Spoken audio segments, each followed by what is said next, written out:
अस्सलाम वालेकुम दोस्तों, मेरा नाम मुक़द्दस बट। ट्विटर पे मैंने क्वेश्चन एंड आंसर का एक सिलसिला शुरू किया है जिसमें मैं जितने भी मेरे फॉलोअर्स हैं उन सबको कहा है कि भाई क्रिप्टो मार्केट से मुतल्लिक आपको कोई भी कन्फ्यूजन है, कोई ऐसी चीज़ जो आपको समझ नहीं आ रही है, आपने मुझे ट्विटर पे फॉलो करना है। और जब कभी भी मैं इस तरह की ट्वीट करूँ आस्क मी एनीथिंग, उस पर आपने सबसे पहले अपना क्वेश्चन पुट करना है। कोशिश करिएगा क्वेश्चन वो करिएगा जो थोड़ा सेंसिबल हो, और मुझे आपने डीएम नहीं करना। जो मुझे डीएम करते हैं मेरे पास टाइम नहीं होता, मैं डायरेक्ट मैसेजेस नहीं देखता।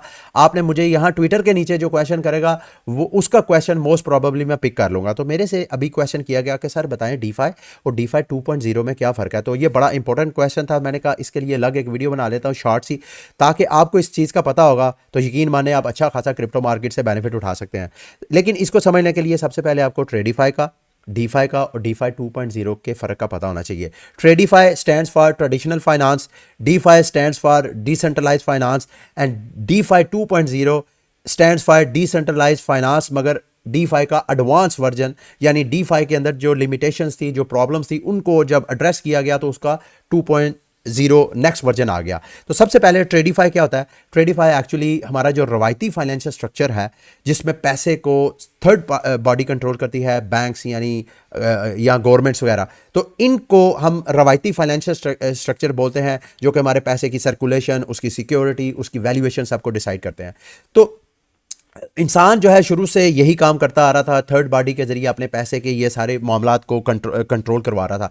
लेकिन 2008 में सतोशी नाकामोटो ने एक थीसिस पेश किया। उसने कहा जी हमें पैसे की वैल्यूएशन, उसकी सिक्योरिटी, उसकी सर्कुलेशन, ये सारे कामों के लिए किसी थर्ड पर्सन की ज़रूरत नहीं है, किसी थर्ड बॉडी की ज़रूरत नहीं है। हम कंप्यूटर कोड के ज़रिए, कंप्यूटर्स के नेटवर्क के जरिए जिनके अंदर कंप्यूटर कोड्स हैं, ये सारे काम उसके जरिए कर सकते हैं। तो जैसे ही ये थीसिस आया तो मेरे दोस्तों भाइयों, ये जो रवायती फाइनेंशियल स्ट्रक्चर है उसके बाद डीफाई यानी डिसेंट्रलाइज्ड फाइनेंशियल स्ट्रक्चर की पहली ईंट रख दी गई। फिर आहिस्ता आहिस्ता जब बिटकॉइन का एडवांस वर्जन यानी स्मार्ट कॉन्ट्रैक्ट वाले ब्लॉकचेन लॉन्च होना शुरू हो गए तो रवायती फाइनेंशियल स्ट्रक्चर के जो फाइनेंशियल इंस्ट्रूमेंट्स है जैसे बारोइंग, लैंडिंग, वो वाली सर्विसेज भी आहिस्ता आहिस्ता ब्लॉकचेन की तरफ शिफ्ट होना शुरू हो गई। तो जब वो शिफ्ट हुई तो उसके अंदर अपनी इश्यूज आना शुरू हो गए, जिस वजह से डीफाई 2.0 की बात आजकल की जा रही है। तो उसके अंदर क्या इश्यूज थी? सबसे पहले जो डीफाई की सर्विसेज थी जिसमें ट्रेडिंग वगैरह की सर्विसेज जैसे कि बारोइंग, लैंडिंग की सर्विसेज, इनके अंदर सेंट्रलाइजेशन बिल्ड होना शुरू हो गई। यानी अगर आपने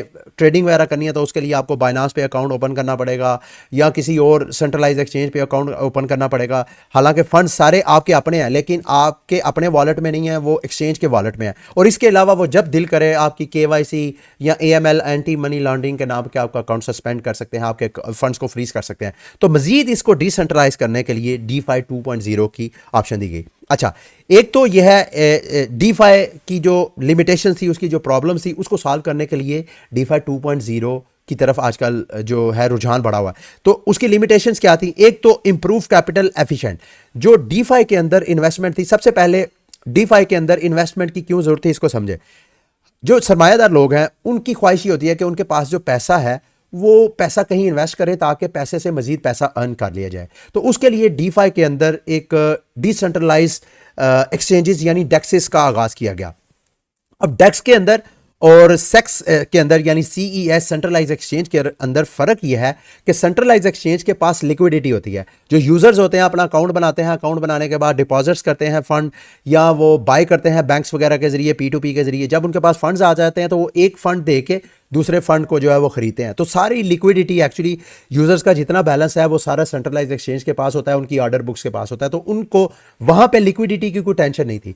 जब इसको डिसेंट्रलाइज करना था यानी डीफाई की तरफ लेके जाना था, उसके लिए डेक्सिस की जरूरत थी। यानी जैसे इथीरियम के ऊपर यूनिस्वाप है, जैसे बाइनांस स्मार्ट चेन के ऊपर पैनकेक स्वाप है। उधर प्रॉब्लम ये थी कि उधर चूंकि कोई अकाउंट सेटअप नहीं था, पर्सनल वॉलेट लोगों ने अपने मेटामास्क के जरिए, लोगों ने अपने ट्रस्ट वॉलेट के जरिए कनेक्ट करना था उस डेक्सिस के साथ। तो उसके लिए लिक्विडिटी की टेंशन थी। तो उस लिक्विडिटी की टेंशन को दूर करने के लिए जो डेक्सिस थी उन्होंने लिक्विडिटी एलपी प्रोवाइड की फैसिलिटी देना शुरू कर दी इन्वेस्टर्स को। यानी मैं इन्वेस्टर हूं, मेरे पास $1000 है तो मेरे पास वो पड़ा हुआ है, मैं अगर किसी डेक्स के अंदर वो लिक्विडिटी प्रोवाइड कर दूं उस अपने $1000 की, तो मेरा पैसा पड़ा मुझे यील्ड देगा, यानी मुझे उस लिक्विडिटी प्रोवाइड करने पे मुझे बेनिफिट मिलेगा। जितनी ट्रेडिंग होगी उसकी ट्रांजैक्शन फीस जो है वो मुझे मिलेगी, और साथ वो जो डेक्स है जिसने मुझे फैसिलिटेट किया है वहां पे दूसरे ट्रेडर्स जो हैं वो ट्रेडिंग कर सकेंगे। यानी जो सेंट्रलाइज एक्सचेंज पे ट्रेडिंग है, जब हमने उसको डिसेंट्रलाइज ट्रेडिंग की तरफ लेके गए तो वहाँ पे जो ट्रेडर्स हैं वो किसको फैसिलिटेट कर रहे हैं? इन्वेस्टर्स को, जिनके पास लिक्विडिटी है और वो डिसेंट्रलाइज एक्सचेंज में वो फंड्स रख रहे हैं। मैं आपको दूसरे लफ्जों में कहना ये आपको चाह रहा हूँ, अगर बाइनांस के अकाउंट में आपके पास पैसे पड़े हुए हैं तो उसका आपको कोई बाइनांस फायदा नहीं दे रहा अनटिल अनलेस के आप उसकी लिक्विडिटी की तरफ नहीं जाते हैं। लेकिन यही फंड्स अगर आप यूनिस्वाप, पैनकेक स्वाप पे यानी डेक्सिस में लिक्विडिटी प्रोवाइड करते हैं तो वहां पे आपको बेनिफिट मिलेगा। ना सिर्फ यह है कि लिक्विडिटी प्रोवाइड करने पे आपको पैसा मिलेगा, बल्कि उस लिक्विडिटी प्रोवाइड करने पे आपको एलपी टोकन्स मिलेंगे, यानी लिक्विडिटी पूल टोकन्स मिलेंगे। उन टोकन्स को मजीद आप फार्मिंग करेंगे तो जिस डेक्स के ऊपर आप लिक्विडिटी प्रोवाइड करेंगे उसके आप टोकन जो है वो अर्न कर सकते हैं। थोड़ी देर के लिए आप समझे, आप यूनिस्वाप पे $1000 की लिक्विडिटी प्रोवाइड करते हैं, उसके बदले आपको 5 एलपी टोकन्स मिलते हैं।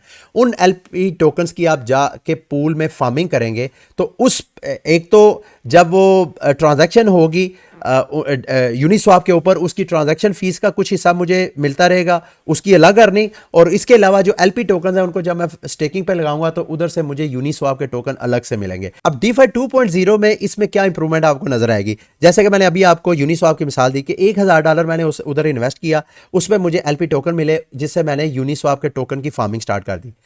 DeFi 2.0 में क्या होगा कि इसी एलपी टोकन्स को, ये दो फायदे लेने के साथ साथ एक्स्ट्रा फायदा क्या मुझे मिलेगा कि वो एलपी टोकन्स की मैं एज अ कोलेटरल रख के मैं उससे लोन ले सकता हूं। तो वो लोन लेके मैं मजीद क्रिप्टो करेंसी में इन्वेस्टमेंट कर सकता हूं।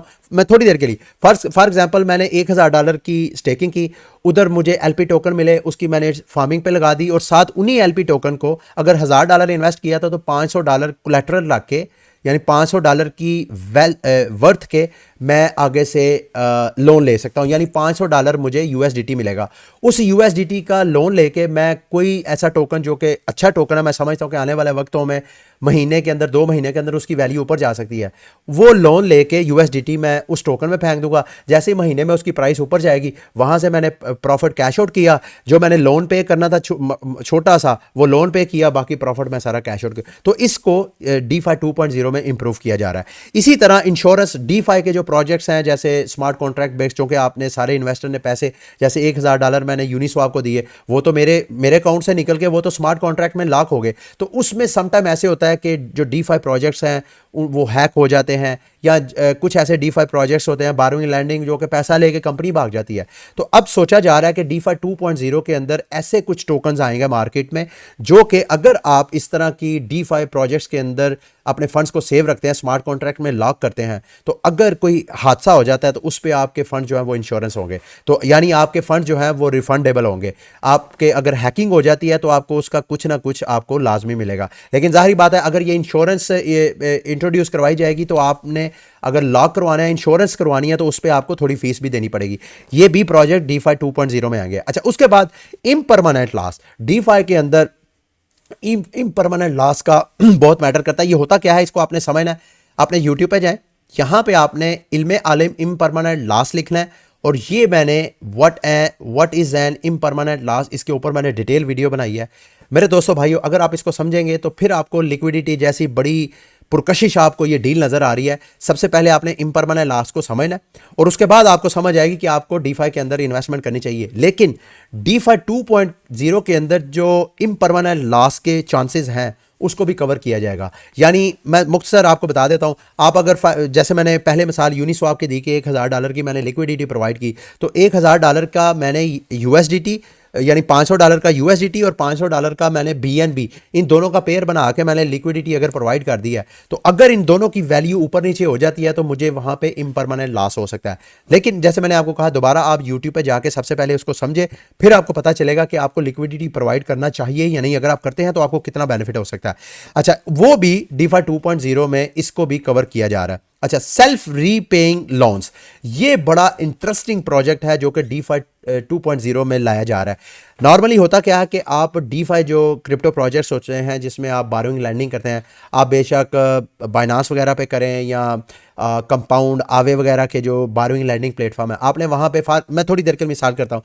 फॉर एग्जांपल मैंने $1000 का लोन लेना है, $1,000 के मैं किसी जो DeFi प्रोजेक्ट है, चले आवे ही की मिसाल ले लेते हैं। आवे को मैं $1,000 देता हूँ, बदले कोलेटरल रखता हूँ, बदले में $1,000 का मैं BTC कोलेटरल रखता हूँ, बदले में मुझे जितना मैंने कोलेटरल रखा है उसका हाफ यानी 50% 500 मुझे USDT वो लोन दे देता है। तो रवायती जो DeFi सिस्टम है उसमें मैंने 30 दिन का अगर कॉन्ट्रैक्ट किया तो 30 दिनों के अंदर मुझे जितना मेरा ख्याल है $10-20 है वो मुझे पे करने पड़ेंगे। अगर मैं पे नहीं करूँगा तो कोलेटरल में से वो माइनस करके मेरे अकाउंट में जो कोलेटरल है वो क्रेडिट कर दिया जाएगा। अभी DeFi 2.0 में ये हो रहा है कि अगर आप कोलेटरल लेते हैं, जैसे मैंने $1,000 इन्वेस्ट किया, कोलेटरल रखा, उसके बदले मैंने $500 लिया। अब जो मैंने लोन लिया है, बदले में जिस लैंडर को, उधार देने वाले को मैंने $1,000 कोलेटरल रखा है, वो वहां पे फजूल में पड़ा हुआ था। DeFi 2.0 में क्या होगा कि उसको स्टेकिंग में लगा दिया जाएगा और उससे जो बेनिफिट होगा उसकी रीपेमेंट होती जाएगी जो मैंने लोन देना है। यानी मैंने फॉर एग्जांपल $1,000 पे अगर महीने में $20 मैंने लोन पे करना था, तो DeFi 2.0 में क्या होगा कि उस $1,000 को जो कि कोलेटरल है उसको मजीद स्टेकिंग पे लगा दिया जाएगा। उधर से जो इंटरेस्ट होगा, उधर से जो बेनिफिट आएगा वो मेरे लोन की पेमेंट होती जाएगी।